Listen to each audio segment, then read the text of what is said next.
Bueno, pues, queridos hermanos, entonces una breve reflexión en este día tan franciscano, además, tan franciscano, porque los que han comenzado con la predicación del Santísimo Nombre de Jesús han sido dos franciscanos, San Bernardino de Siena y San Juan de Capistrano, que hicieron el sol que está ahí en el medio del escudo episcopal, con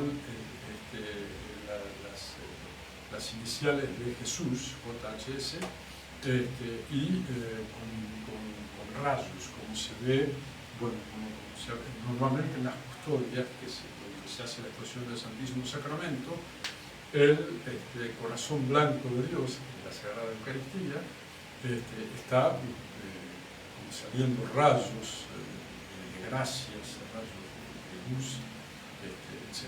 Pues, bueno, y esta devoción se ha extendido, los papas permitieron primero que se hiciera una misa especial en la orden franciscana, y después de eso los papas fueron extendiendo hasta tal punto que hoy la misa que celebra toda la Iglesia Católica, pues, la misa del Santísimo Nombre de Jesús. Así que, por eso digo, es una fiesta muy franciscana, la de hoy, es extraordinaria. Pues. Y, acabamos de leer la epístola, y San Pedro no parece aquel que lo negó a nuestro Señor Jesucristo cuando cantó el gallo, pues. Ahora habían terminado, iban caminando con San Juan, por ahí, porque en los primeros tiempos todavía los apóstoles iban al templo a predicar, a rezar, etcétera, hasta que vino el Espíritu Santo y quedó consciente de la Iglesia, ¿no? 50 días después, Pentecostés, 50 días después de Pascua, pues. Entonces ya no iban más, y después en el año 70 quedó absolutamente destruido el templo como señal del castigo merecido por la crucifixión del utensilio que ocasionaron, como dice ahí, vosotros crucificasteis, no lo reconocisteis, sino que lo crucificasteis, pero Dios lo resucitó, evidente, lo resucitó al hombre, decía nuestro Señor Jesucristo, ¿no? Nunca después de la crucifixión que lo sepultaron, jamás la divinidad se separó ni del cuerpo ni del alma de nuestro Señor Jesucristo. Entonces, por eso que resucitó por su propia virtud. Él es Dios, entonces Dios resucitó a Jesucristo. Es extraordinario. Jesucristo es Jesús, es el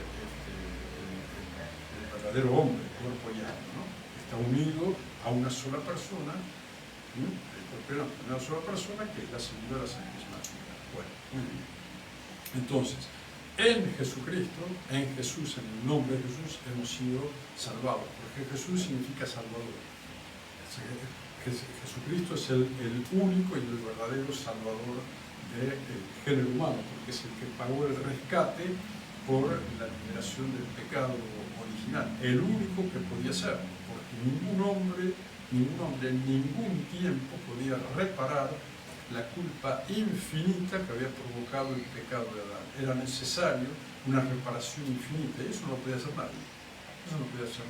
Entonces, como en Dios todas las cosas son un presente, conocía perfectamente que la libertad que le había dado a Adán cuando lo creó, la iba a usar para aceptar el mal, para aceptar el pecado y no rechazarlo. Entonces, desde toda la eternidad, eso estaba previsto, pues, en Dios, estaba previsto en Dios. Entonces, así como estuvo previsto en Dios, desde antes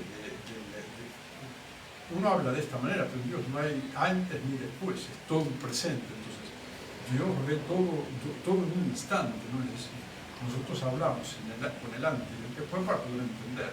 Bueno, pero antes de este pensamiento de la creación de Adán, de la creación de la humanidad, la creación del mundo, etcétera, Dios había pensado en la encarnación, en hacer todo lo que hizo a través como causa, medio y fin a su Hijo.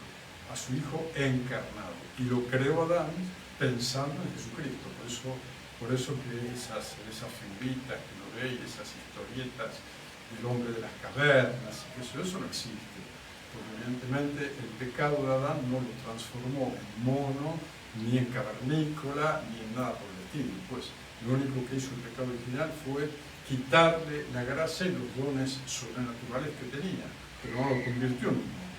O sea que Adán siguió siendo ese hombre creado por Dios perfecto. Nada más que por el pecado perdió todo, pues, perdió todo.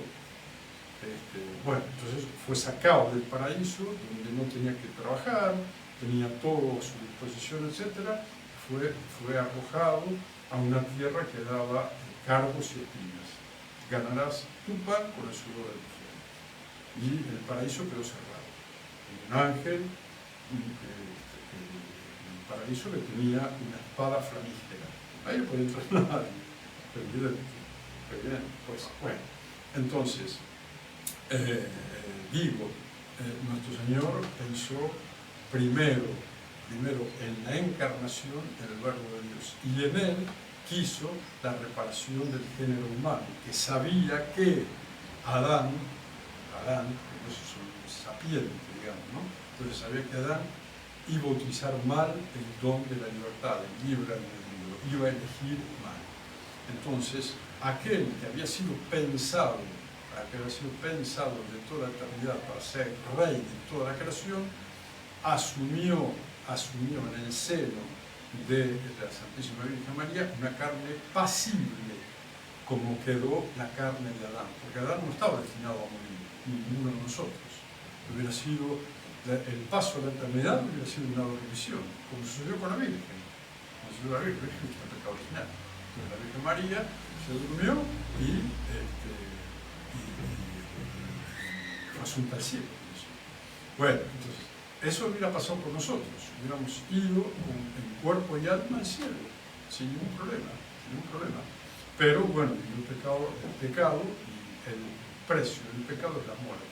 Entonces, no solamente la muerte, sino las enfermedades, todo lo que viene aparejado con la caída, ¿no? Entonces, nuestro Señor Jesucristo asumió en unión hipostática, en unión personal, una humanidad completa en el seno de la Santísima Virgen María, creada por Dios y por la sangre de la Virgen, y asumió en unión personal esa humanidad, la segunda persona de la Santísima Trinidad. Por eso Jesucristo es verdadero Dios y verdadero hombre. Y como muestra de que es verdadero hombre, hoy leímos en el Santo Evangelio que fue circuncidado, no se circuncida un fantasma. Aquel sacerdote que lo circuncidó, que le cortó el prepucio, pues era una cosa real. Y las lágrimas de la Virgen cuando sentía el dolor de su hijo y el llanto de Jesucristo, porque lloraba, evidentemente, porque sentía. No es que estaba gozoso. Bueno, entonces, él realmente tenía un cuerpo real, no era un fantasma. Bueno, así como después, cuando se apareció a los apóstoles, después resucitado, dijo: venid, ved que no soy un fantasma. Es decir, tocadme y palpad y ved que soy yo. Entonces ellos vieron su cuerpo, vieron a Jesucristo que conocían. Por eso al apóstol Santo Tomás, que no estaba, dice: venid, que poner tus dedos, tocar mi llaga y poner tu mano en mi costado y ver que soy yo. Entonces, Señor mío, Dios mío. Ahí creyó. Bienaventurado Tomás, ¿por qué has creído? Bienaventurados serán aquellos que crean sin ver. Entonces yo pensaba en todos los cristianos de todos los tiempos que iban a creer sin ver. Entonces, eso es la fe. Si nosotros viéramos, ya no tenemos fe. La visión suprema la fe. Por eso la visión beatífica de Dios en el cielo ya no hay más fe, porque se ve directamente a Dios. ¿De qué manera? No sé cómo será, pero debe ser una manera maravillosa. Pues. San Pablo dice: conozco un hombre que no sé si en cuerpo o sin el cuerpo fue remontado al tercer cielo, vio cosas tan maravillosas que no hay palabra humana que lo pueda explicar. Y era el mismo, él fue remontado al tercer cielo, entonces hay tres cielos, al tercer cielo fue, donde están los querubines y los serafines y el trono de Dios. Pues, bueno, una manera de hablar, ¿no? Es decir, esos son símbolos que son necesarios para que nuestra mente pueda entender. Nosotros entendemos a través de símbolos también. Bueno, muy bien. Entonces, pero eso es real, el cielo existe. Bueno, muy bien, entonces, aquel digo que asumió en una unión personal una sagrada humanidad, se llama Jesús. Es decir, se llama Jesús desde toda la eternidad. Jesucristo es Salvador desde siempre. Pues. Entonces, el nombre fue dado por el cielo. Es decir, no fue impuesto por nadie. Ningún hombre le puso el nombre a nuestro Señor. El nombre de Jesucristo es una cuestión personal. El nombre es lo que muestra la esencia. Adán, decíamos la vez pasada, tenía el conocimiento antes del pecado, tenía el conocimiento de las esencias de las cosas. Por eso nombró a cada cosa con su nombre. ¿Por qué? Porque tenía el conocimiento, tenía la ciencia infusa de la esencia. Esto es perro, esto es gato, esto es león, esto es árbol, aquello es una estrella, etcétera, etcétera. Muy bien. Entonces, Jesús significa Salvador, es decir, muestra lo que es, manifiesta lo que es. Jesús es Salvador. Y nuestro Señor se ha querido quedar después de su resurrección, se ha querido quedar en la iglesia que había constituido, en la Sagrada Eucaristía. Se ha quedado con nosotros. Nuestro Señor Jesucristo no es que ya salvó y ya está, sigue salvando. Cada vez que un cristiano se arrepiente, cada vez que un cristiano llora sus pecados o se lamenta de haber ofendido, etcétera, etcétera, Jesucristo salva. No hay nada que hacer. No puede dejar de ser lo que es. Por eso la confianza que la Iglesia pone a los cristianos en el día de hoy. El santísimo nombre de Jesús. A través del santísimo nombre de Jesús el cristiano es salvado. No hay nunca que dudar de la eficacia del nombre de nuestro Señor. Es eficaz. Produce lo que significa, salva. No es un Dios cualquiera, es el único nombre por el cual se ha dado a los hombres para ser salvados. No hay otro, no existe otro. Y Jesucristo no está sin la iglesia. Jesucristo quiere la iglesia. ¿Por qué? Primeramente, porque sin la iglesia no se puede aplicar los méritos infinitos de nuestro Señor. Y segundo, porque en el mismo decreto de la predestinación de Jesucristo está la Iglesia Católica. Por eso con nuestro Señor lo primero que hizo fue fundar la Iglesia y luego hacer la redención, como muchas veces lo hemos dicho. ¿Por qué? Porque si no, no habría vehículo. Entonces, primero fundó la Iglesia en los apóstoles, en la columna, y luego la Iglesia aplicó a las almas a través de los sacramentos los méritos infinitos de Jesucristo. Siempre es Salvador. Muy bien. Pero lo importante de esto es que nuestro Señor salva si uno quiere. ¿Por qué? Porque no suprime esta acción de salvar, no suprime la libertad. Nuestro Señor salva si yo quiero, si no, no. Es decir, el impedimento lo pone siempre el hombre. Jesús está siempre dispuesto a perdonar. Siempre está dispuesto a perdonar. Lo tenemos más que claro en la parábola del hijo pródigo. Pues, la parábola del hijo pródigo. Siempre el padre estaba mirando al horizonte a ver si volvía a subir, qué sé yo, cuando lo ve, sale corriendo, a pesar de su edad, y lo abraza. El olorcito que abraza al hijo, porque estaba pegando chanchos. Entonces, bueno, no importa, lo abraza, hacen fiesta y ya saben, como mi hijo estaba muerto y ha resucitado. O sea que hace tanto tiempo que estoy con vosotros, Felipe, y me preguntáis que cómo está el Padre, que me vea a mí y al Padre. Entonces, ese es Jesucristo, ese es Dios, el que salva. Muy bien, entonces no hay que pensar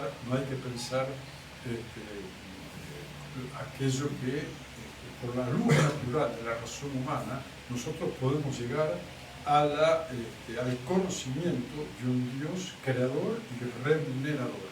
Remunerador significa que premia a los buenos y castiga a los malos. Eso solamente por la luz natural de la razón. La luz natural de la razón. No hace falta la fe. No hace falta la fe. Sí hace falta la fe para conocer la Trinidad. Sin la revelación de Dios mismo, que es trino en personas y uno en esencia, no podríamos llegar nunca. Pero nosotros, por la fe, que pedimos a la Iglesia, el día de nuestro bautismo, el sacerdote, la primera pregunta que hace es: ¿qué pides? ¿Qué pides? Pido la fe. ¿Por qué? Porque por la fe somos gratos a Dios. Por la fe tenemos el conocimiento de Dios y por la fe recibimos la gracia de Dios. Entonces, a través de la gracia podemos tener comunicación personal con cualquiera de las tres divinas personas. Porque es así. Bueno, entonces, todas estas nociones a lo mejor parecen estar embarulladas, pero todas se resumen siempre en la relación del cristiano con Dios. Y bueno, Jesucristo ha hecho lo que ha hecho para que el Hijo volviera al Padre, para que aquel Hijo pródigo que se fue, que era Adán, volviera al Padre, que era toda la humanidad, volviera a Dios a través de él. No hay salvación sino por Jesucristo. En Jesucristo, como Jesús. Muy bien, entonces vamos a agradecer en la Santa Misa de hoy esta gracia tan grande que nos ha dado Dios a través de la Santísima Virgen María, y pidamos a Dios que esta gracia de creernos que podemos salvarnos si queremos, Dios nos la conceda a través de la Inmaculada Concepción, para que, en el caso nuestro, nuestra patrona, que es Nuestra Señora de Luján. Y que así sea. En el nombre del Padre, del Hijo y del Espíritu Santo.